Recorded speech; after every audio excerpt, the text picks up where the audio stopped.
ভারপ্রাপ্ত চেয়ারম্যান তারেক রহমানকে লিডার মানুষ এমনি এমনি বলে না। দেখেন না আপনি ভিডিওটা শেষ পর্যন্ত। একজন ছোট্ট ছাত্র শিক্ষার্থী ভারপ্রাপ্ত চেয়ারম্যান তারেক রহমানকে প্রশ্ন করছেন, আর সেই প্রশ্নের উত্তর তিনি কত সুন্দরভাবে ভদ্রভাবে আস্তে আস্তে তাকে বুঝিয়ে দিয়েছেন। ভিডিওটা শেষ পর্যন্ত দেখেন। দেখার পর ভালো লাগলে শেয়ার করে প্রত্যেকটা দলের মানুষকে দেখার সুযোগ করে দেন। নেতার মতো নেতা এরকমই একজন দরকার। স্যালুট নেতা আপনাকে। জি, বুঝতে পেরেছি। আরেকটি প্রশ্ন ছিল।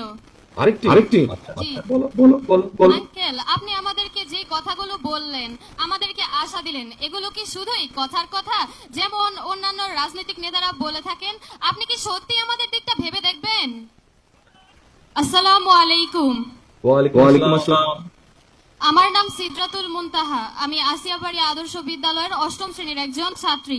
আপনাকে একটি প্রশ্ন করতে চাই। নিশ্চয়ই। ভালো আছো? আলহামদুলিল্লাহ, আপনি ভালো আছেন? আলহামদুলিল্লাহ। আঙ্কেল, আপনি তো জানেন আমাদের বাংলাদেশে অনেক গ্রামাঞ্চলের বেশিরভাগ মানুষই অসচ্ছল। তাদের পরিবারে অসংখ্য মেধাবী ছাত্রছাত্রী রয়েছে। তারা তাদের সন্তানের উচ্চশিক্ষার খরচ বহন করতে পারছে না কিছু বাস্তবিক সমস্যার কারণে। এখন ওরা ওই মেধাবী ছাত্রগুলো তো অকালে ঝরে পড়ছে। ওদের অকালে ঝরে পড়া রোধে আপনার কি কোনো পরিকল্পনা রয়েছে? থ্যাংক ইউ মুনতাহা তোমার প্রশ্নের জন্য। দেখো মুনতাহা, আহ, তুমি যদি তোমার আব্বু আম্মুকে জিজ্ঞেস করো, ওনারা তোমাকে বলতে পারবেন যে 91 সালে যখন আমাদের দল বিএনপি রাষ্ট্র পরিচালনার দায়িত্ব পায়, তখন কিন্তু আমরা প্রাথমিক শিক্ষা আইন, প্রাথমিক শিক্ষা আইন, এটা আমরা প্রণয়ন করেছিলাম।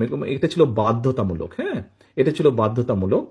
তো এখন বাধ্যতামূলক থাকার ফলে যেটা হয়েছিল যে আমরা ব্যবস্থাটা ওইভাবে করেছিলাম, বিশেষ করে মেয়েদের জন্য, যে 10ম শ্রেণী পর্যন্ত মেয়েদের পড়ালেখাটা ফ্রি ছিল।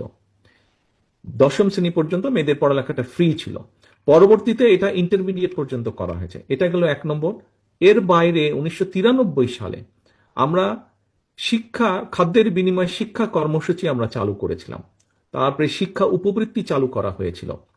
এটা শহরে এবং গ্রামে শিক্ষা উপবৃত্তি চালু করা হয়েছিল। এবং এই কাজগুলো করার ফলে, এটা তো একটা রিসার্চ হয়, একটা জিনিস তুমি যখন কাজ শুরু করবে কয়েকদিন পরে, তুমি যেরকম স্কুলে 3 মাস বা 6 মাস পড়ালেখার পরে একটা পরীক্ষা হয় না, ওই পরীক্ষায় দেখা যায় যে তুমি কতটুকু ভালো করলে, কোনটাতে ভালো হলো, কোনটাতে আরো ভালো করতে হবে, এরকম দেখা যায়। তো এই পরিকল্পনাগুলো বা এই প্রকল্পগুলো নেওয়ার পরে আমরা যেটা খেয়াল করলাম রিসার্চে, সেটা দেখা গেল যে তোমার মতন মেয়েরা এরা অনেক বেশি স্কুলগুলোতে আসা ধরলো। তারপরে ড্রপ আউট আমাদের দেশে, তুমি তোমার যেটা মেইন কনসার্ন, যে যারা মেধাবী বা যারা পড়ালেখা করতে চায় কিন্তু অর্থনৈতিক কারণে করতে পারছে না, এরা ড্রপ আউট হয়ে যায়। একটা একটা লেভেল, একটা ক্লাসে গেলে পরে অনেক সময় কন্টিনিউ করতে পারেন। এইটার পরিমাণও কমে গেল। এই যে আমরা যখন এই পরিকল্পনাগুলো যখন বিএনপি সরকার নিয়েছিল, তার আগে একটা ডাটা ছিল যে স্কুলে ছেলেরা বেশি যেত, মেয়েরা কম যেত। কিন্তু যখন খালেদা জিয়া এই পরিকল্পনাগুলো গ্রহণ করলেন, তারপর থেকে দেখা গেল যে ছেলে মেয়ে দুজনের স্কুলে যাওয়া সমান সমান হয়ে গেছে। কাজেই আমাদেরকে এই ধরনের কর্মসূচি আমরা আরো সামনে নিব। আমরা যেভাবে পরিকল্পনা গ্রহণ করছি, এই ধরনের কর্মসূচিগুলো আমরা নিব, যাতে তুমি বা তোমার মতন যারা মেধাবী, আজকে এখানে যারা বৃত্তি পেয়েছে, কম বেশি তোমরা যারা মেধাবী আছো, এই মেধাবী স্টুডেন্টগুলো যাতে ঝরে না যায়।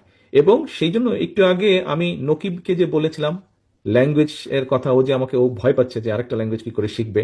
আমরা শুধু তোমাদেরকে ল্যাঙ্গুয়েজই শেখাতে চাই না।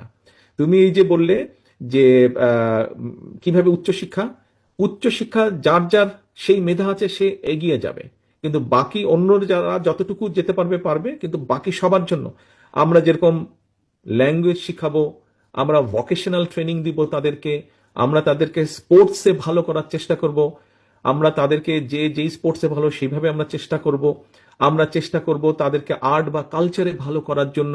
কেউ হয়তো কোরআন আয়াত ভালো করে, কেউ হয়তো হাদিসে ভালো, কেউ হয়তো আর্ট সুন্দর ড্রয়িং করতে পারে, কেউ হয়তো গান ভালো গাইতে পারে। কাজে যার যেটা কোয়ালিটি আমরা চেষ্টা করব ওইভাবে বাচ্চাটাকে সামনের দিকে যাতে এগিয়ে যেতে পারে সেই ব্যবস্থা আমরা গ্রহণ করব।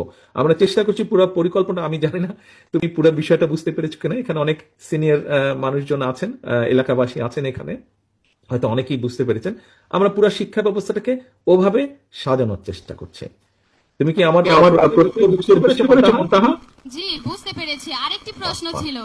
আরেকটি জি বলো। আঙ্কেল, আপনি আমাদেরকে যে কথাগুলো বললেন, আমাদেরকে আশা দিলেন, এগুলো কি শুধুই কথার কথা, যেমন অন্যান্য রাজনৈতিক নেতারা বলে থাকেন? আপনি কি সত্যি আমাদের দিকটা ভেবে দেখবেন?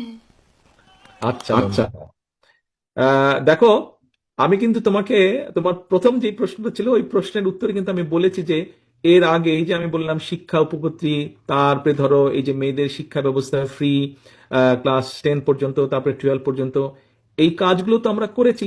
তারপরে এই যে বাধ্যতামূলক প্রাথমিক শিক্ষা আইন যেটা, এই কাজগুলো তো আমরা করেছি আগে, তাই না? বিএনপি যখন এর আগে রাষ্ট্র দায়িত্ব, তুমি হয়তো তখন হওনি, কিন্তু তোমার আব্বু আম্মু তখন ছিলেন। তুমি আব্বু আম্মুকে জিজ্ঞেস করলে জানতে পারবে, তোমার টিচারদেরকে জিজ্ঞেস করলে তুমি জানতে পারবে যে বিএনপি যখন আগে দেশ পরিচালনার দায়িত্ব ছিল তখন বিএনপি এই কাজগুলো করেছে। এটা গেল 1 নম্বর। কাজে আমরা করেছি কাজ, আমাদের রেকর্ড আছে বিএনপির অতীতে যে এই কাজগুলো করেছে শিক্ষার জন্য। সেই জন্যই মেয়েদের এনরোলমেন্ট বেড়েছে, মেয়েরা এগিয়ে গিয়েছে, ছেলেরাও যেমন এগিয়েছে, মেয়েরাও সাথে সাথে এগিয়েছে। এই গেল একটা। আর দ্বিতীয় বিষয় হচ্ছে, সামনে একটা নির্বাচন আছে, তুমি তোমার আব্বু আম্মুকে বলবে যে আঙ্কেলের সাথে আমার কথা হয়েছে, আঙ্কেল বলেছে, আঙ্কেলরা সরকার দায়িত্ব পেলে তারেক আঙ্কেলরা এইভাবে আমাদের শিক্ষার ব্যবস্থা করবে। তারপরে তোমার আব্বু আম্মুকে তুমি চেষ্টা করবে, তোমার চাচা চাচি সবাইকে তুমি চেষ্টা করবে কনভিন্স করার জন্য যাতে ধানের শীষে ভোট দেয়। আর যদি আমরা না করি তাহলে পরের বার তুমি আর আমাদেরকে ভোট দিও না, হয়ে গেল। একবার ট্রাই করো। অসংখ্য ধন্যবাদ। ধন্যবাদ।